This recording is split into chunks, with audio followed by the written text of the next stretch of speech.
Hi everyone, and if you want to know how to fix session expired on Facebook Messenger or on Facebook application, you've come to the right place. So to do it is quite easily. First of all, you need to make sure that your Messenger is updated. So just go to Play Store, click on search and find the Messenger.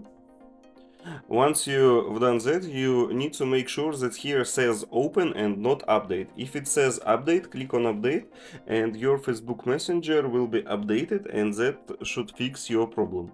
Also, you need to make sure that your Facebook application also updated, because Facebook and Messenger is synchronized and work as a pair. So if it's not fixing your problem, the next thing you need to do is go to your settings and here find apps. Once you click on apps, you need to find Messenger. So as you can see, in recently open apps I have Messenger, and you can just click on see all apps and find Messenger. So once you find it, click on Messenger, and here you need to find storage and cache.